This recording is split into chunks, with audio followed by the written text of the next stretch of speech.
Welcome to Be Less Stupid, the show for anyone interested in knowing how the world really works.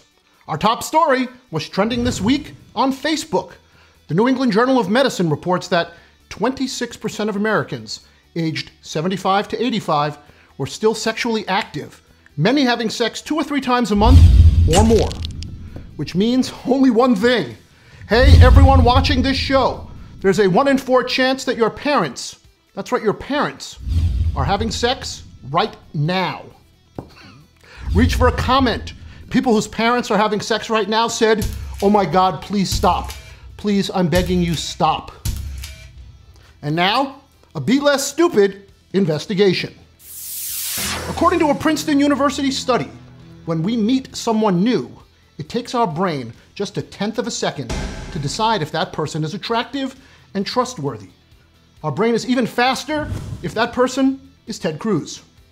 Yup, our subconscious is making choices and decisions before our conscious brain has a chance to influence a reaction. Finally, an answer for bronies. However, the correlation between facial features and character are virtually non-existent. Yet, our subconscious trumps the rest of our brain's ability to make sound judgments about people, especially if they're hot or if they have cocaine. So, why is the subconscious so powerful? Evolution favors an ability to quickly detect danger. People who could run away safely were more likely to reproduce because, frankly, they got all up in that Neanderthal ass, which, by the way, is an actual quote from The Origin of Species.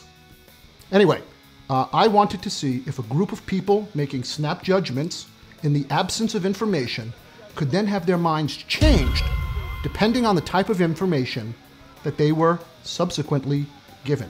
So, for this experiment, we asked a bunch of guys to make snap decisions about a group of women who, for the first part of the experiment, were instructed to stand around, not talk, and look pretty.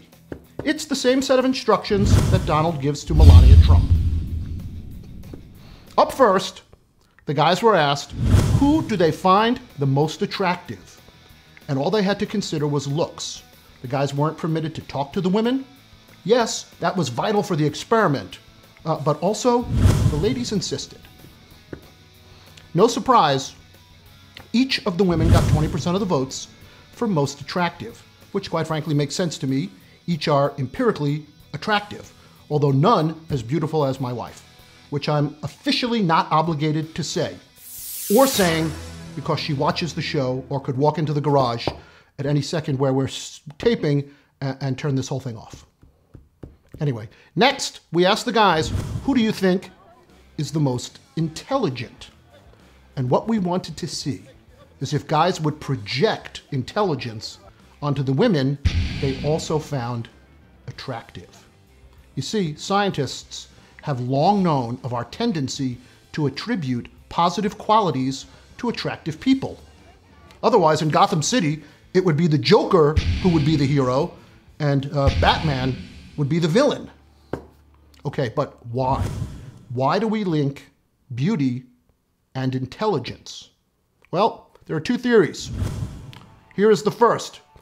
One, it's a shortcut that the brain takes, with so many factors necessary to know in order to make a sound judgment about a person that you just met. It's just easier to assume one positive trait begats another positive trait. In a second theory, intelligence tends to be an indication of both genetic fitness and good health, which the subconscious mind associates with producing stronger and healthier babies. And thanks to evolution, the desire to make lots of babies is woven into our DNA.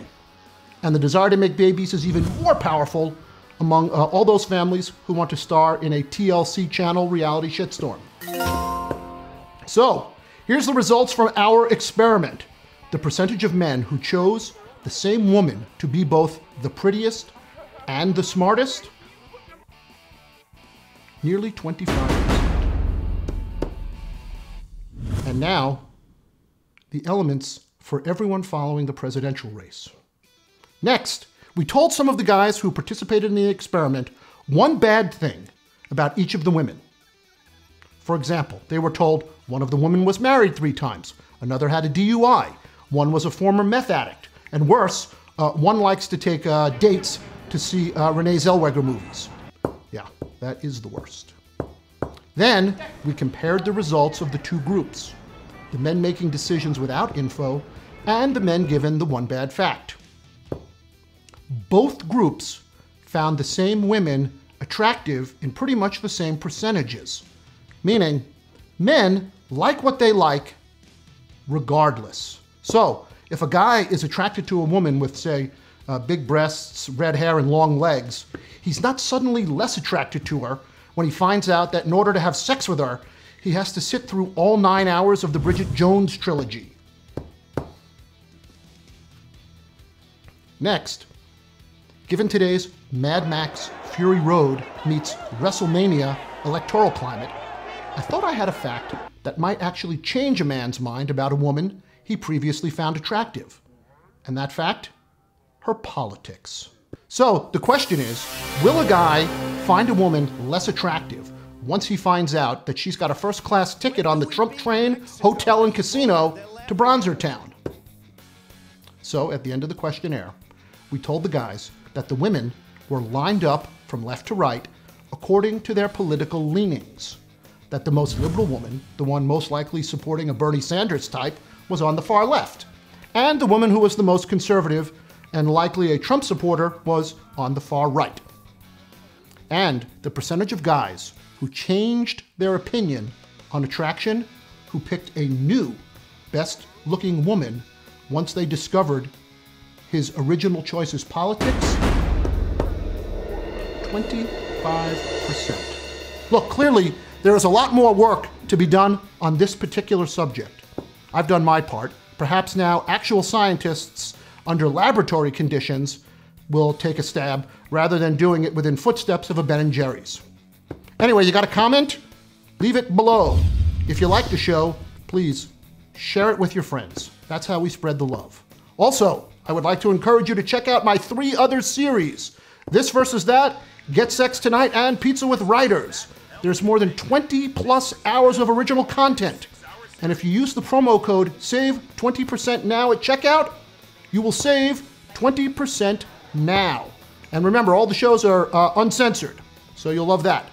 And if you'd like to get Be Less Stupid in your Facebook timeline 2 to 3 times a week for free, costs you nothing, please, all you gotta do is like our page. That's it. Anyway, I will see you next time on Be Less Stupid.